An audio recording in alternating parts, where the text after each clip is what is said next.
বর্ষায় ভোগান্তির অবসান ঘটাতে উদ্যোগ রামকৃষ্ণনগরে।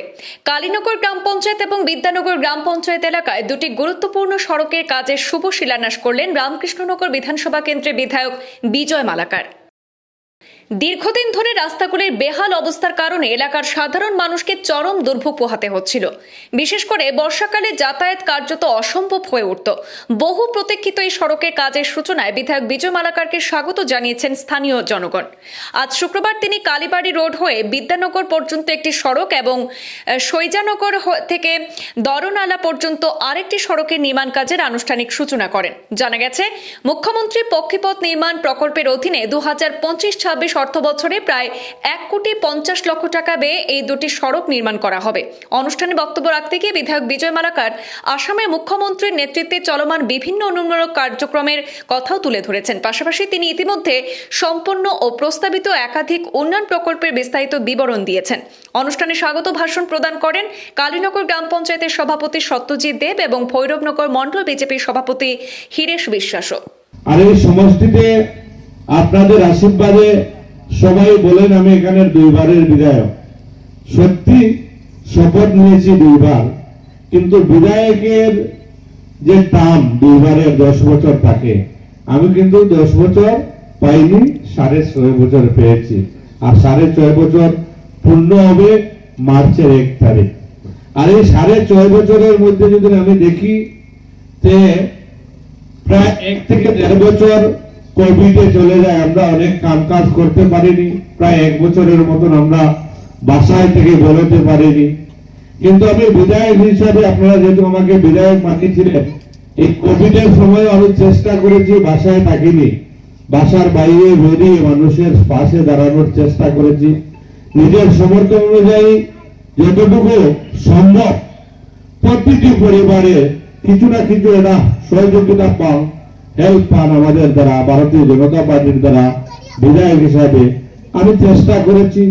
আর বাকি 5 বছর ফুল প্রেজেন্ট কাজ করার সুযোগ পেয়েছি। আর এই 5 বছরে আমি মনে করি আমাদের মাননীয় মুখ্যমন্ত্রী ডক্টর হেমন্ত বিশ্ব শর্মার নেতৃত্বে স্বাধীনতার পরে যতটুকু কাজ হয়নি তার থেকে 100 গুণ বেশি এই রামকৃষ্ণনগর বর্তমান রামকৃষ্ণনগর সমষ্টিতে হয়েছে।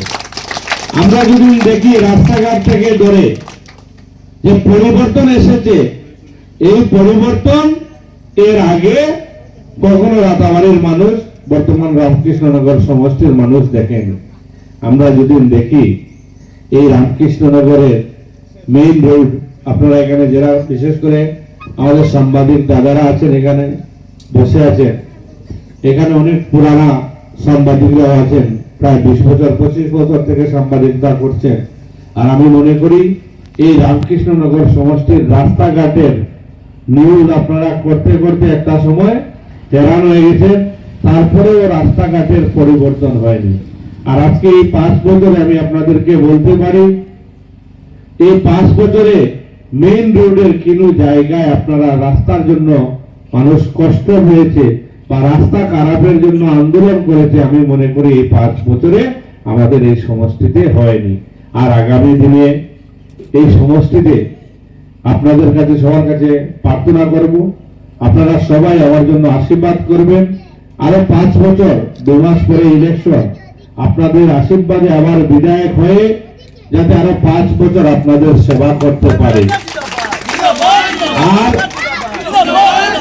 আর এই 5 বছরে আমি আপনাদেরকে কথা দিয়ে যাচ্ছি, প্রায় 70% রাস্তাঘাট হয়ে গেছে পুরানা রাতাবাড়ি সমষ্টি। আর এই 5 বছরে 100% রাস্তাঘাট হবে আপনাদের এই সমষ্টির, একটা রাস্তাঘাট বাকি থাকবে না। শুধু রাস্তাঘাট নয়, এই সমষ্টির নতুন অঞ্চল যেটা ঢুকেছে, অনেক অবস্থা খারাপ নতুন সমষ্টিতে, ওদেরকে এইসব অঞ্চলেরও কাজ করতে হবে। আপনারা যদি দেখেন এই সমষ্টির একটাও জিপি নেই, যে জিপিতে গেলে মিনিমাম 30 থেকে 40টা মিনিমাম স্কিম আমি দাঁড়িয়ে বলতে পারবো যে এই জিপিতে আমি 5 বছরে করেছি।